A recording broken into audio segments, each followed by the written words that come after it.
क्या आप जानते हैं कि सोमवार के व्रत की शुरुआत स्वयं चंद्रदेव ने की थी और भगवान शिव का पशुपतिनाथ स्वरूप हमें किन सांसारिक बंधनों से मुक्ति दिलाता है? आइए आज सुनते हैं 16 सोमवार और पशुपतिनाथ व्रत की वो चमत्कारी कथाएं जो आपके जीवन के हर कष्ट को दूर कर सुख समृद्धि से भर देगी।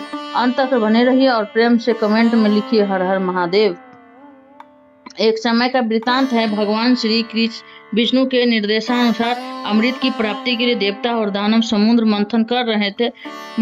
समुद्र मंथन से जैसे ही हलाहल विष निकला, समस्त लोकों में हाहाकार मच गया। विष के प्रभाव से प्राणियों का सांस लेना कठिन हो गया। सृष्टि को नष्ट होते देख भगवान शिव ने लोक रक्षा हेतु हलाहल विष का पान कर लिया और उसे अपने कंठ गले में ही धारण कर लिया। विष के प्रभाव से उनका कंठ नीला हो गया और वे नीलकंठ कहलाए।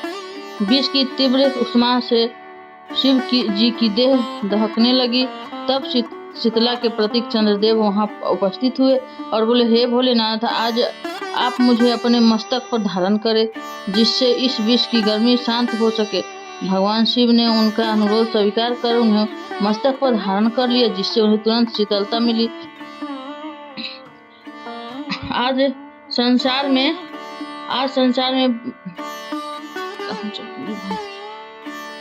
सोमवार को हमारी पूजा के साथ साथ अपनी पूजा भी होगी। जो कोई सोमवार को पूर्ण भक्ति भाव से व्रत रखकर संध्या काल में अर्घ देगा, उसकी समस्त मानसिक चिंताओं का अंत होगा और उसे सुख शांति मिलेगी। अग्नि पुराण के अनुसार ब्रह्मा जी के मानस पुत्र ऋषि अग्नि और देवी अनसुईया के पुत्र रूप में सोम चंद्रदेव का जन्म हुआ।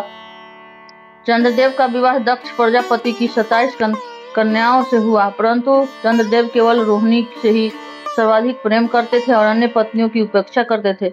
इससे आहत होकर दक्ष प्रजापति ने क्रोध में आकर चंद्रदेव को क्षय रोग घटाने का रोग का श्राप दे दिया। चंद्रदेव के कमजोर होते ही पृथ्वी पर शीतलता और वर्षा का क्रम रुक गया। वहां ब्रह्मा जी के निर्देशानुसार चंद्रदेव ने पवित्र प्रभास क्षेत्र में जाकर भगवान शिव के महामृत्युंजय मंत्र का घोर तप किया। भोलेनाथ ने प्रसन्न होकर दर्शन दिए और दक्ष के श्राप की मर्यादा रखते हुए कहा, कृष्ण पक्ष में प्रतिदिन तुम्हारी एक एक कला छीन होगी, परंतु शुक्ल पक्ष में उसी क्रम से वह बढ़ती जाएगी और पूर्णिमा को तुम पुनः चंद्रत्व प्राप्त करोगे। भगवान शिव ने चंद्रमा को अपने मस्तक पर धारण कर लिया और सोमेश्वर नाथ के रूप में प्रसिद्ध हुए। एक बार भोलेनाथ और माता पार्वती विदर्भ देश की अमरावती नगरी के एक सुंदर शिव मंदिर में पधारे। वहां दोनों चौरस खेलने बैठे। जब माता पार्वती ने मंदिर के पुजारी से पूछा कि जीत किसकी होगी, तो पुजारी ने पहले ही कह दिया, महादेव जीतेंगे, परंतु जीत माता पार्वती की हुई। झूठ बोलने से अपराध में माता ने पुजारी को कोढ़ी होने का श्राप दिया। पुजारी के कष्ट को देखकर देवलोक की अप्सराओं ने उसे 16 सोमवार व्रत करने का विधि बताई। सोमवार के दिन स्वच्छ वस्त्र धारण कर व्रत का संकल्प ले। दोष काल शाम के समय में आधा किलो गेहूं के आटे के 3 भाग करे। घी, गुड़, दीप, बेलपत्र, जनेऊ, चंदन और पुष्प से शिव जी की पूजा करे। 3 भागों में से 1 भाग शिव जी को अर्पण करे, दूसरा प्रसाद रूप में बांटे और तीसरा स्वयं ग्रहण करे। 17वें सोमवार को पाव भर आटे की बाटी बनाकर घी गुड़ का चूरमा बनाकर भोग लगाएं और परिवार सहित प्रसाद पाएं। पुजारी ने इस विधि से व्रत किया और वह रोग मुक्त हो गया। बाद में इस व्रत को माता पार्वती कार्तिकेय जी को मनाने के लिए कार्तिकेय जी ने अपने खोए मित्र को पाने के लिए और उनके मित्र से राजकुमारी का विवाह के लिए किया और उनके साथ मनोरथ पूर्ण हुई। उसी मित्र का पुत्र जब बड़ा हुआ तो उसने राज्य अधिकार के लिए यह व्रत किया और राजा बना, लेकिन उसकी रानी ने एक बार शिव पुत्र का अनादर कर दिया, जिससे आकाशवाणी हुई और राजा ने रानी को महल से निकाल दिया। रानी जहाँ भी जाती उसका दुर्भाग्य उसके साथ चलता। सूत बिकना बंद हो गया, तेली का तेल बह गया, नदी का पानी सूख गया। अंत में गुसाई जी के आश्रम में शरण पाकर उन्होंने रानी को 16 सोमवार व्रत करने को कहा। व्रत के प्रभाव से रानी को राजा की याद आई वह उसे वापस महल ले गया और दोनों जीवन भर सुख भोगकर शिवलोक को सुधारे। एक नगर में धनवान साहूकार था, पर उसकी कोई संतान नहीं थी। संतान प्राप्ति के लिए वह हर सोमवार को व्रत रखता था। माता पार्वती के आग्रह पर भगवान शिव ने उसे पुत्र का वरदान तो दे दिया, लेकिन उसकी आयु केवल 12 वर्ष निश्चित थी। साहूकार ने अपने पुत्र को 11वें वर्ष में मामा के साथ काशी पढ़ने भेजा और रास्ते में वह वरदान का दान करने को कहा। रास्ते में एक राजा की कन्या का विवाह एक कोने में राजकुमार से हो रहा था। उसके पिता ने धोखे से साहूकार के पुत्र को दुल्हा बना दिया, लेकिन साहूकार के पुत्र ने राजकुमारी के दुपट्टे पर सच लिख दिया।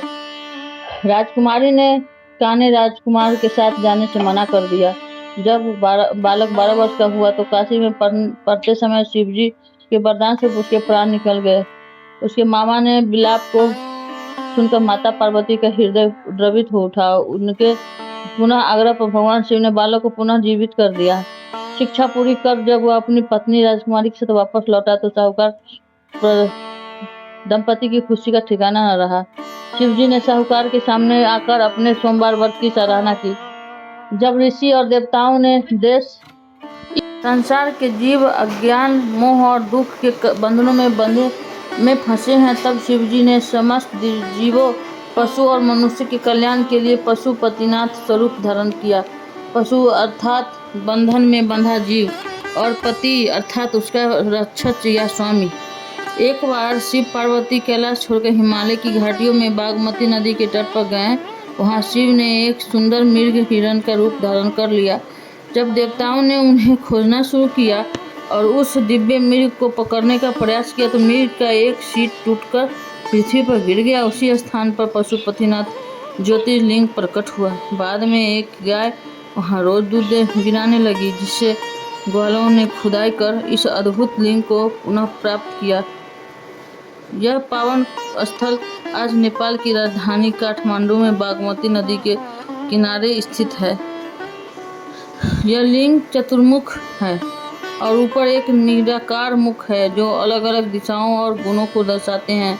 मुख का नाम दिशा स्वरूप गुण, अघोर मुख, दक्षिण संहार और विरति, तत्पूर्व रूप मुख, पूर्व ज्ञान और ध्यान, अर्धनारीश्वर मुख, उत्तर भारत शक्ति का और करुणा, सधोजात मुख, पश्चिम सृष्टि और बाल रूप, ईशान मुख, ऊपरी भाग निराकार श्रेष्ठम रूप। ओम जय शिव ओमकारा, स्वामी जय शिव ओमकारा, ब्रह्मा विष्णु सदाशिव अर्धांगिनी धारा। ओम जय शिव ओमकारा, एकानन चतुरानन पंचानन निराजे, संहासन गरुड़ासन विराजे। जय शिव ओमकारा, रक्षक वर्णमाला मुंडलधारी। बोलिए पशुपतिनाथ की जय, नीलकंठ महादेव की जय, सच्चे दरबार की जय। श्रोताओं, अगर आपको आज की यह पावन कथा और आरती आनंदमय लगी हो तो वीडियो को लाइक करें, चैनल को सब्सक्राइब करें और अपने परिवार के साथ शेयर करना न भूलें। तब तक के लिए बोलिए हर हर महादेव।